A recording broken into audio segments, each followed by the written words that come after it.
Hello everyone, I am here today to show you 10 different ways that you can use this Chronodex stencil. So I think that term Chronodex is actually correct, but I may be wrong. But basically this stencil is to allow you in a month to use it to track things on different time periods. So if we look here, there's a space for daily, there's a space for things that happen twice a week, there's a space for things that happen on a weekly basis, and then a monthly basis. So that's the basics of how this tracker works.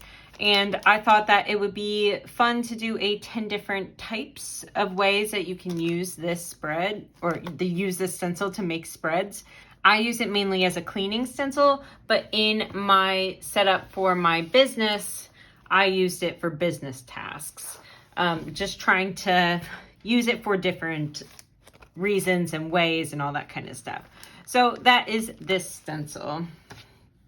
And these are brand new in my shop as metal stencils. That and the full habit tracker stencil, the full circle habit tracker, those are brand new as metal stencils. And I am slowly converting to getting almost all of my stencils as metal stencils, at least when it comes to trackers and things like that.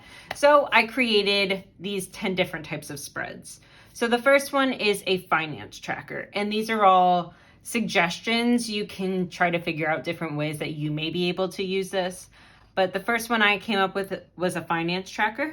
So daily would be something like logging expenses or checking your finances, like a financial app or something like that. Or if you do stocks, maybe doing stocks, something like that, something that happens on a daily basis. And basically how you fill out this tracker is if you've completed it for that day. Where's a pen? So say I do Monday, Tuesday, Wednesday, Thursday, Friday, Saturday, Sunday. So if it is the first of the month, I like to start from the bottom, but I know a lot of people like to start from the top. So I'm going to go ahead and start from the top. So if I've completed that on a Monday, I will cross it out. On a Tuesday, if I forgot on Wednesday, you know, we're not all perfect, and then got back on the routine on Thursday. So you will mark off each of these boxes for one day.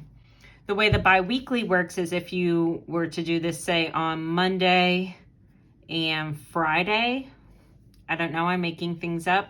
So then this top row would be your Monday, this bottom row would be your Friday.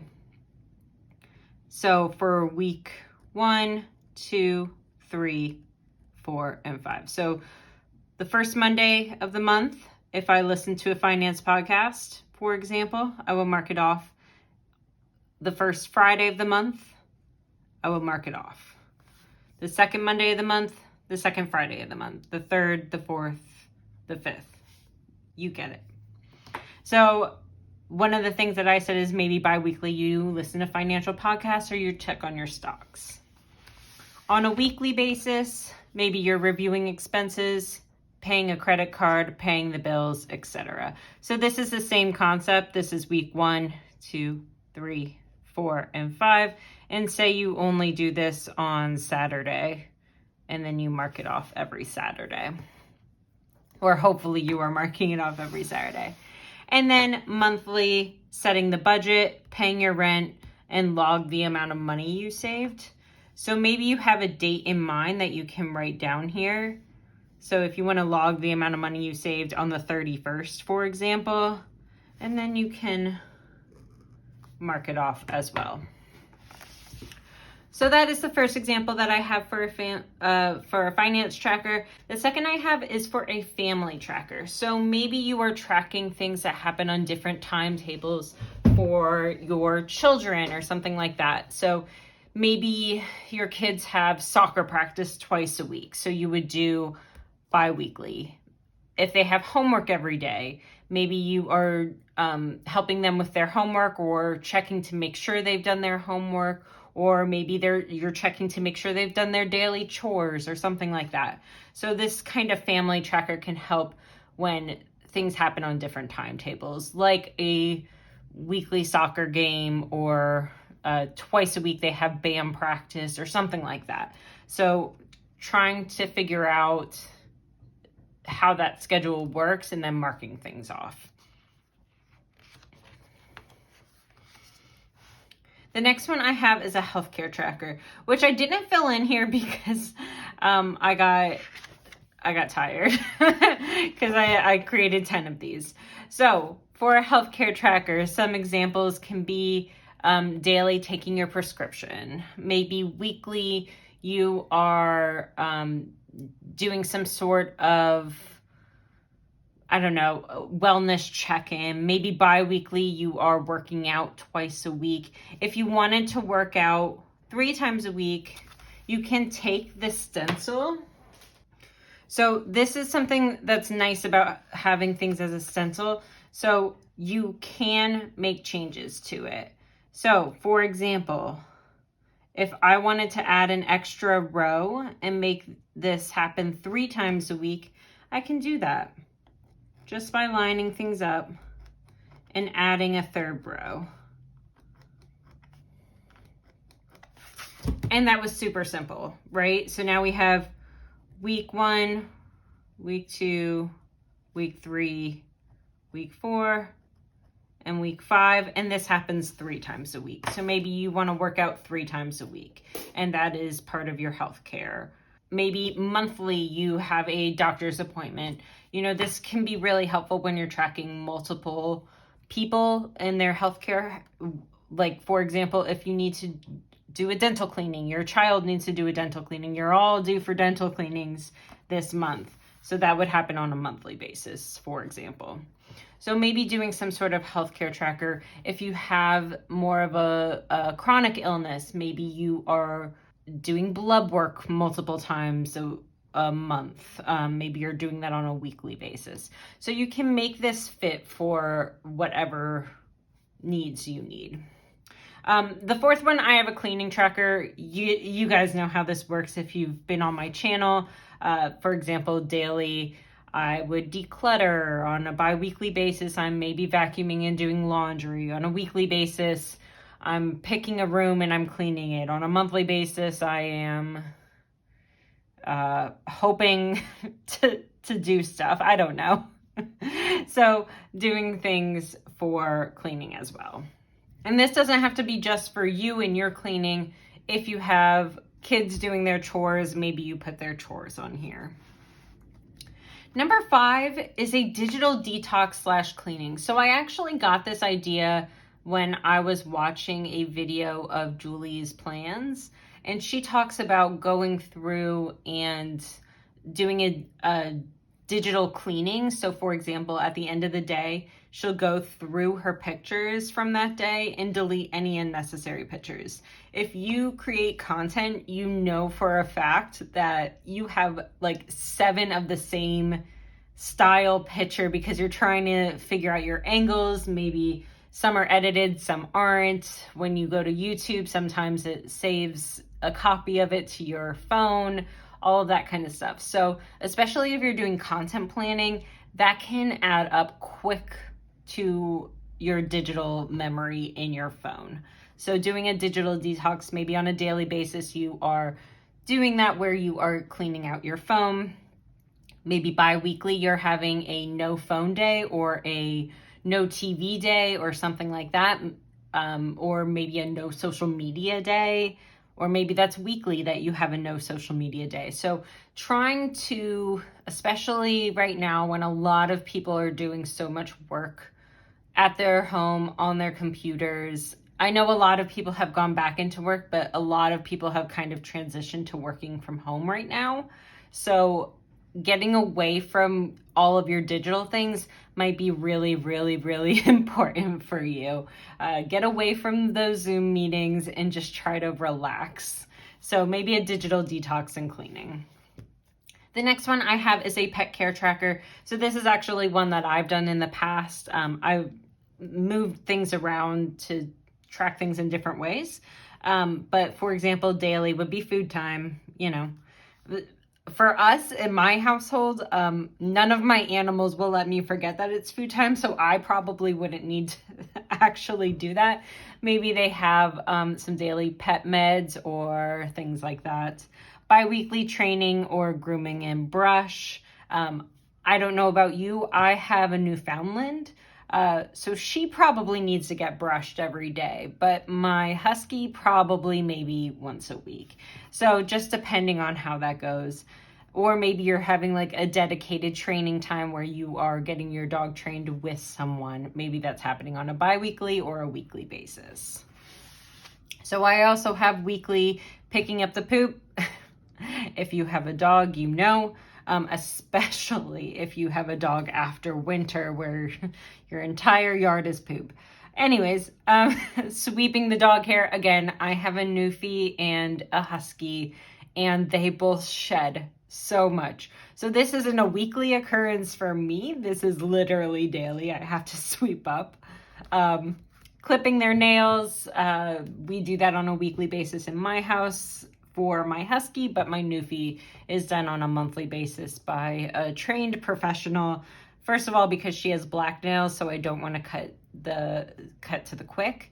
And then second of all, because she's adorable, but she's not as smart. She's a little bit of a dum-dum, and we love her for it. But we can't train her like we trained our Husky to allow us to touch her feet. She gets very nervous about that, and she's 110 pounds. So we're not doing that. So we have a professional do it, and she loves them, so it's totally fine. Weekly, maybe you're having bath time. Again, this is just kind of a general idea because I don't do a weekly bath time unless there's mud on my dogs, because they both have 2 coats, so they don't need to get as much bath time as a lot of other types of dogs. Monthly, their prescription may be heartworm, flea, and tick. And like I said, Harley goes for a grooming about once a month. So maybe you're tracking multiple things for multiple types of animals. So number 7 is a design/business tracker. So I gave some ideas when I did my business tasks. For example, design daily. I'm shipping items bi-weekly and cleaning off my desk the day after I ship. Weekly, I'm doing things like logging orders and my Patreon posts and the birthday posts and sneak peeks on Patreon and things like that. And then monthly, I am ordering supplies, ordering stencils, and logging expenses. So those are some ideas that I came up with for my business. Again, doing different types of trackers like this, it's going to be very, very unique to you. So the next one I have is a self-care tracker. So this is something that I struggle with a lot, is doing self-care. I like to do self-care bingo in my planner, but this is also a really good option because there's certain types of things that you can only do certain types of the week or a certain amount. So for example, maybe daily is using a back massager. Like I have one of those things that like attaches to my chair to help me with my lower back and my upper back. So maybe that is something I would do daily for self-care, versus bi-weekly that maybe I am going for a hike or maybe I'm doing that weekly, trying to get out into nature. Maybe I'm playing with my dogs in the backyard for an extra amount of time twice a week. So doing things that you're trying to do maybe on a weekly basis for your self-care tracker. Then next, oh, hi, Max. Come here. Come here. Come here. Say hi to YouTube. Say, hello, YouTube. Okay, anyways, so the next one I have is a work and meeting tracker. So I don't know about you, but I have a lot of meetings at my work. That's possibly because I work for the government, and that is what we are very good at, is having meetings about things that probably don't need to have meetings, or we have extra meetings for things that don't need to have meetings. So maybe you have a work daily task. For me, that is reaching inbox 0, making sure that I look at, tag, and assign a date for every single email in my inbox. That is what inbox 0 means to me. So that would be my daily. Maybe I have a special meeting that I do bi-weekly, or I am checking in on those tasks bi-weekly. That's a thing that I will do the task but forget to unflag it. If you have Outlook, you probably know this type of life where I don't have all of my tasks up on Outlook. It's in my inbox, and then I try to get them out of my inbox by like assigning them and archiving them and all that kind of stuff. So checking in on those tasks bi-weekly might be really helpful. Or maybe there is data that I have to input into SharePoint bi-weekly, something like that. And then on a weekly basis, I pretty much have standard meetings once a week. I have it's called ELMS. It's like an efficiency meeting, essentially. It's like a huddle with my group once a week. I have probably weekly meetings relating to SharePoint. I have weekly meetings relating to several different projects that I have going on at work. It's really hard for me to talk about this because some of the things I can't talk about. So regardless, I have weekly meetings set up. So I do actually have 4 routinely weekly meetings that happen every single week. So that would actually be really helpful for me. And then monthly, maybe we have these with our headquarters all the time where you have a monthly check-in meeting. So doing or maybe you have a work task that needs to be done on a monthly basis. So that's the idea between a work and meeting tracker. And then student tracker is kind of a similar vein. Maybe you have you're doing homework on a weekly basis or on a daily basis, or maybe you are doing, you're working on projects, like you just want to get some amount done on a project on a daily basis. So you would put that. Maybe bi-weekly you put in your classes, or maybe you have homework assigned to those classes. If you are in college and you're doing twice a week for those classes. On a weekly basis, maybe you have an assignment due once a week, or a paper or something to that effect. Or maybe monthly, again, you have a paper or something like that. So one of the things that I do like about this stencil is that you can move this around, like I said, to fit you. I like to keep it this way because then it's a lot easier for me to use like the little blotter thing on this stencil, which this stencil is totally washable, by the way. I've used this for all of these and totally washable. So I like to keep it that way, but you can move it around. That's why there's a circle in the center, because then you can move it around while you're working or while you're creating these guides for you. And say if you need 2 different sections that have daily, then you would just turn the stencil to create another section for it. So that's the idea there. I hope that this video was helpful and gave you some ideas. If you've used the stencil for something else, please let me know in the comments down below. I'm really interested to hear what different ways people use this. I constantly am using it as a cleaning tracker, so I wanted to spice it up and give some people some other types of ideas. So thank you so much. Please let me know in the comments below how you would imagine using this stencil. And the new metal stencils come out Saturday. What month are May? Saturday, May 1st at 3 p.m. Eastern Standard Time on my website and my Etsy shop. So thank you so much. Please like, subscribe, hit that notification bell, all that kind of jazz. And I will see you next time. Bye, everyone.